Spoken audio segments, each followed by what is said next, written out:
Got more stuff. We're rolling right into it because the man, the myth, the legend, Tomas Manglona is in studio right now. Good morning, Tomas. Good morning. Happy New Year. Happy New Year. That was some fun trivia. They should name the building after you.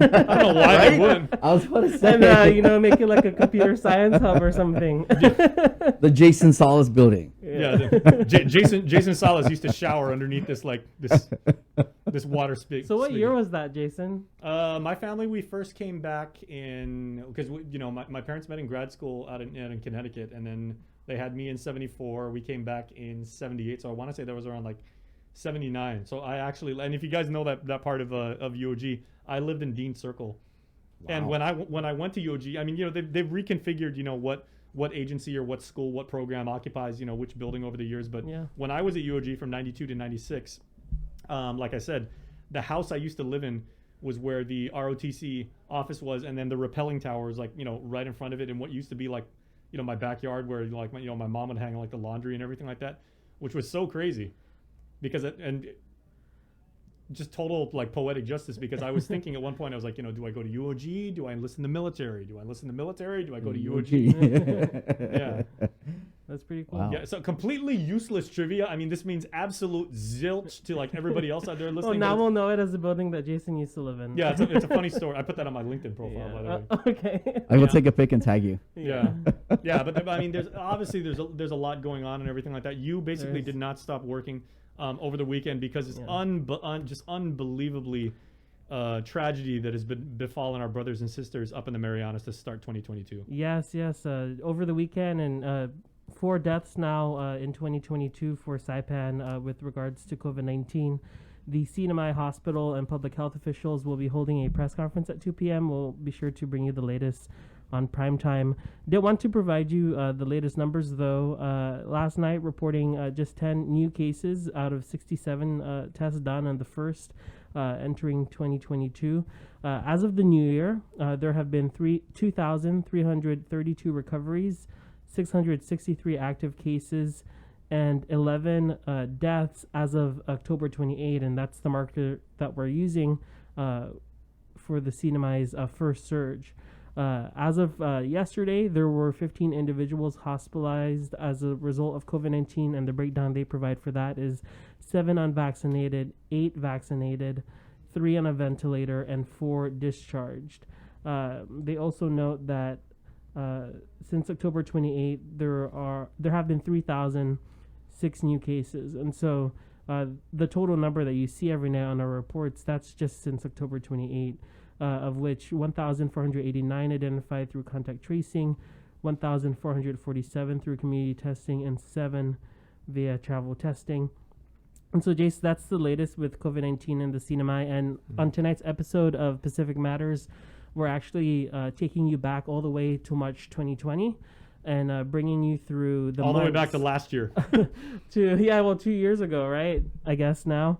And we're showing you the path of how the CNMI started with, some of the strictest restrictions and little to no transmission in months to the outbreak that just happened in October 28. And when we were doing our roundup of stories for the year, unfortunately, those stories are going to spill over into 2022. And so the hospital having a press conference this afternoon. It's going to be interesting seeing if anything changes or if we're, it's the CNMI's first surge. It's back to school today for the 10,000 students in the CNMI as well. They're entering. They're in on campus right now, and so lots of concerns there. And also lots of developments also in terms of the impeachment process for Governor Ralph Torres. Wanted to provide an update on that. The impeachment panel will be meeting at 1:30 tomorrow, 1:30 p.m. tomorrow to discuss the 6 articles of impeachment against Governor Ralph Torres. And I think one of the biggest questions is whether or not the impeachment committee is going to review the articles, make amendments, or just push it onto the House floor for a full vote. And they would need, again, 14 of 20 votes, 2/3 to impeach Governor Ralph Torres. Or if they're going to possibly just rehash all of the documents and testimonies that they've gotten and do their own sort of subsequent investigation. There are So they have to go through due diligence all over again. maybe Wow. the impeachment committee chair BJ Atao told media that he's not going to rush it, but you've heard other people say we've had months and months. I mean, we did that one Pacific Matters episode on the trajectory of the impeachment, and this has taken it goes all the way back there, and this has taken a while, and some people possibly growing impatient. I mean, the election is now just a few months away. You can see where he comes from, though, because he could be like, okay, I realize there's a lot of people who do not like Governor Torres, and they want to say, let's get this done yesterday. Governor Torres, as we talked about, the strategy would also be find ways to kind of like, slow this process, if not completely delay it or reverse it. Try and do that as much as possible. But maybe from BJ Atao's perspective, it's like, okay, we would rather do this right than do this fast. Yeah, well, it's been said that they possibly had the votes to conduct a vote the day that the resolution was introduced, but I guess at the very least they want to present an image of impartiality, but you can't help but see the divisions. We've already had Governor Torres and Senator Vinny Sabon announce their run under the Republican Party. Lieutenant Governor Arnold Palacios, Mayor David Apatang running as independents, breaking off, creating factions within the Republican Party. And then Tina Sablan, anytime this week, is supposed to announce her Democratic running mate as Lieutenant Governor. And a lot of people looking out for who that's going to be. And so she said she's going to wait until the new year. The new year has arrived, and so we're waiting on the news to see who the Lieutenant Governor will be. Of course, this might likely result in a runoff if in November, and so it'll be interesting. I think her running mate will definitely seal the gubernatorial ticket for the CNMI to decide who will be their next governor. And it's so amazing how I think, like kind of apropos. I mean, did you plan your episode of Pacific Matters to deal with this, kind of like timeline and a chronology? No, because it's so interesting. No, I didn't. Because you've been covering this now for like what? It's interesting because I left for grad school for 9 months and then I came back and we're picking it back up from where we started. The fact that we've got these two major storylines being coronavirus surge in the NMI and the possible impeachment of the chief executive, and yet those two completely have like there's a Venn diagram between the two of them. Because I remember like when you talked about and I don't want to give too much of your episode tonight away, but when the pandemic first started up in the CNMI, Governor Torres, made that kind of like command decision to say, okay, we're going to buy these non-sanctioned test kits from, was it South Korea, North Korea? Yeah, that's from South Korea. 60,000 of 60,000 of them, and April he got dragged. People were saying, what is wrong with him? Like that's a waste of taxpayer money. And I remember when Kevin Bautista, his former spokesman now, was on the show, and he goes, the governor believes he's doing the right thing. He goes, I know I'm going to get raked over the coals. I think this is the right thing to do to take care of it. And if people would just take a few moments and let's like wait this out. And then, literally a few days later, those kits were actually were approved and everything like that. And then he was, the hero of the day. And everyone's like, wow, what vision, what foresight. Yeah, and I think that what you mentioned exactly is why some people are maybe seeing a misalignment with the response to this first surge. Obviously, what's different from then and now is that now we have the therapeutics to treat COVID-19, and now we have the vaccinations and boosters. But people are wondering, back then you had a case or two and everything locked down. There was a curfew. Now you have 4 deaths over a weekend, and it doesn't seem that there aren't any real measures that address the pandemic now. But like I said, maybe for some folks, therapeutics and the vaccine is all you need, and we'll continue our lives. But also putting it into context that this is the first time the CNMI has had to really hunker down, and see it. And Chris, Sabrina, you all have said it throughout the show, given that Guam has been through more than one surge, but I just can't get used to it. These are family members. I mean, each death we see is a number, but it's also someone we know, right? And then you see the death announcements in the paper or on Facebook, and you can't help but think, oh, is that the person or not? Because there's obviously still other illness outside of COVID. But yeah, we're going to continue to bring you the latest on that. The 2:00 press conference with the hospital chief and the CNMI. It looks like the numbers actually between the unvaccinated and vaccinated and the CNMI in terms of the hospitalizations too are starting to kind of reflect also what has been happening on Guam. Just to refresh your memory, so of the 15 hospitalized, 7 unvaccinated, 8 vaccinated. And so we're seeing almost an even split too in the hospitalizations for the first time, because previously it was 2/3 were unvaccinated, but now it seems I actually reached out last night to the health officials asking, can you put this into context for us? Is this normal, or what are we expected to see? Because last we checked, FEMA in March projected about 7,000 to 8,000 cases in the CNMI before the vaccines. This was in March when it first started. And it almost looks as if even with therapeutics and the vaccine, we're going to get to that mark.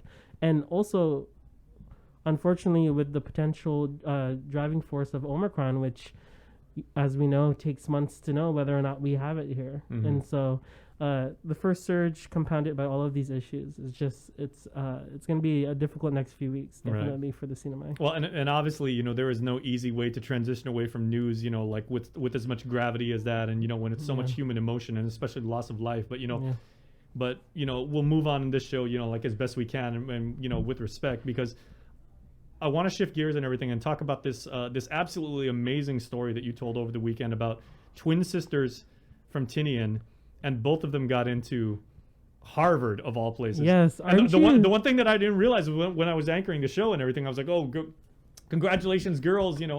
Isa and Cielo, right? Isa and Cielo, and yes. Cielo, and I was like, oh, congratulations, rah rah, Harvard. They haven't even decided if they're going to go to Harvard. They haven't yet. I think one of the sisters. I mean, if you get into Harvard, this was funny. It was kind of a light moment. I was like, yeah, I'm still waiting to hear back from Yale. I was like, oh, okay, all right, all right. Let me know how that goes.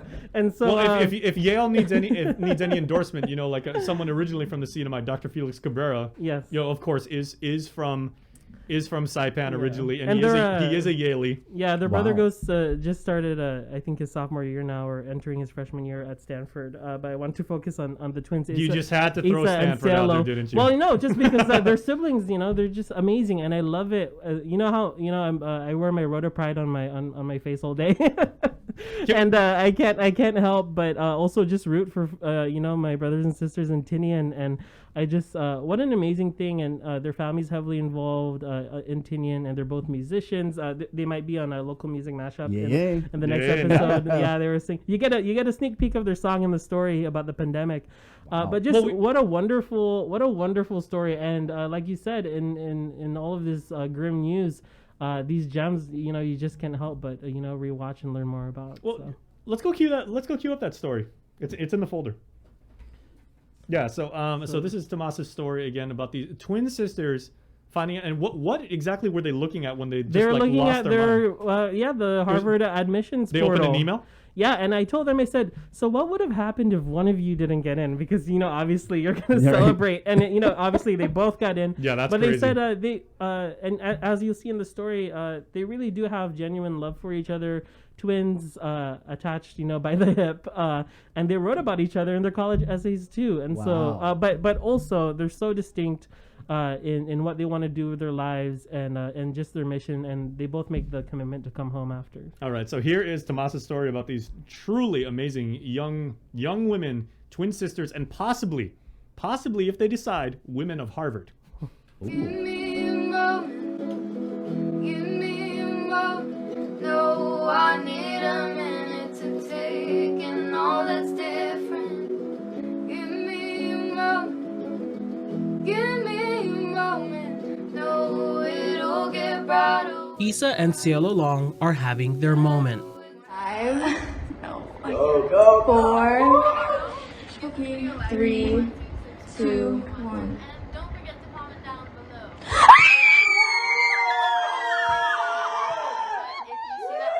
Twins from Tinian in deep jubilation after learning they both got into Harvard. When we got the acceptance, I feel like we both just thought, wow, like our hard work actually paid off, and it was such a good feeling to share with family. The 17-year-old Chamorro Mexican sisters now have their sights set on Harvard, a long way from home and their class of just 30 students. Growing up, we didn't really have any APs or honors offered at the high school. It's just not available to us. But we always made sure to go out of our way and make opportunities for ourselves or take online classes. And I feel like in some way it's a disadvantage, but an advantage at the same time, because you learn how to take initiative. And I can say the same for a bunch of other students at Tinian High School. Many of my classmates are extremely resourceful. They founded an organization to empower youth and women and are heavily involved in their community.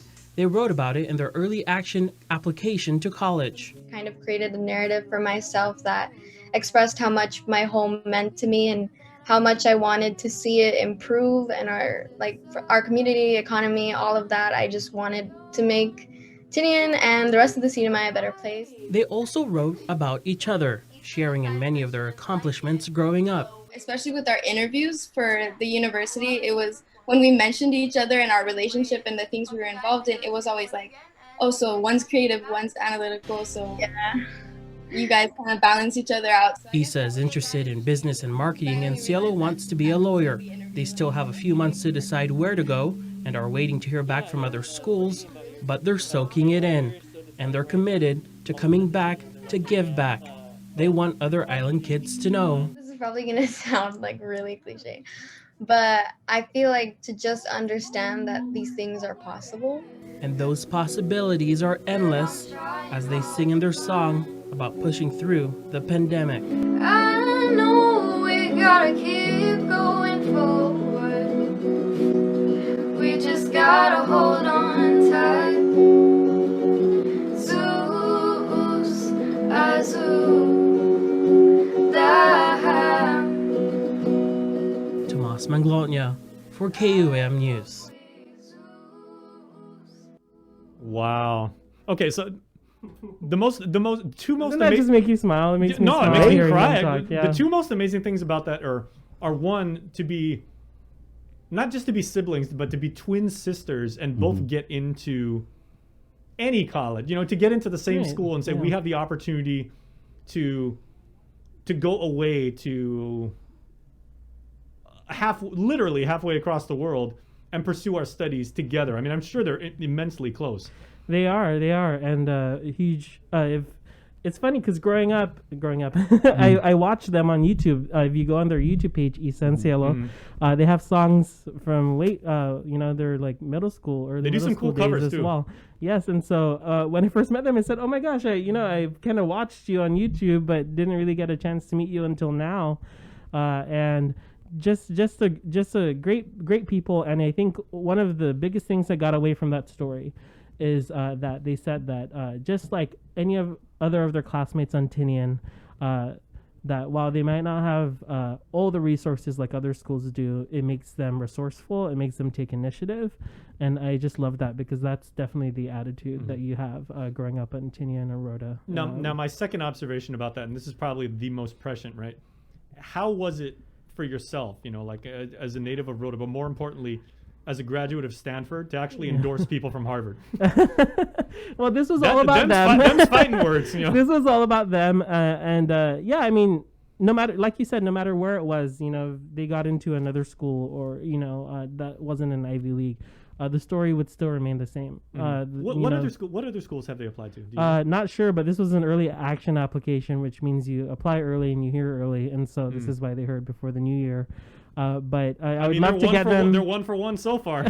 right, and yeah, I would love to get maybe all of the Long siblings together to chat about what they're doing. How many and more just do they have?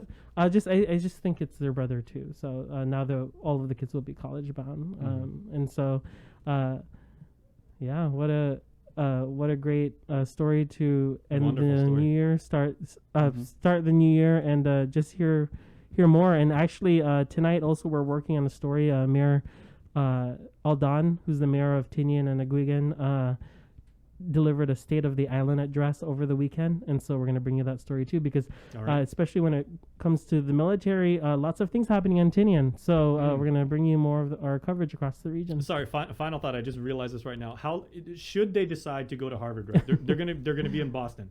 Yeah. Yeah. Yeah. How long do you think, once they actually establish themselves and basically become college students and everything, how long is it going to take before they lose their NMI accent and start and pick up the Boston twang. I don't know. How long is it gonna be before they're Do like? you ever really lose it, Jason? Do you? I would think you say ever so. lose it. How long is it gonna be before they stop saying like? Oh yeah, no, like, we'll have to see because I was telling I'm him. from I Mariana's said, High School, eh? And then like next thing you know, it's like, and you're like, oh, we'd like to follow up. Oh yeah, park the car and yeah. yeah. Well, I was asking them. I said, your YouTube page. If you look at their views, they can go up against any YouTuber in the States. Want to get some coffee? But they said Go that. Red Sox! Okay. Well, they might bring back their YouTube blog, and so I'm gonna be subscribed to Ethan Cielo. I don't know. I feel like I'm their like PR person now. Yeah, you know what you guys hyping them up. But follow them on social media and tell them the Yeah. link sent you. More importantly, tell them Tomas sent you, and more importantly than that, tell them that everybody on Guam sends them our congratulations, our support, and our love, because they are truly outstanding. Yes. And so you can view that story on our Instagram, Facebook, and YouTube as well. All right, go Red Sox! Jeez. No ma! I haven't really been to that area, so I don't get all of these references. But, I know. Well, and any sports joke I make is like completely like. Okay. All right, but great story, man. Yeah. Thanks. Okay, Ethan Cielo. we got a few minutes left. I'll tell you what, we're gonna take a quick break, and then we are gonna show you another couple news stories about how you can be astounded with magic. That's coming up after this. Mariana's Irrigation and Landscape Superstore. Stop on by and visit our showroom today. We offer everyday low prices on all major outdoor power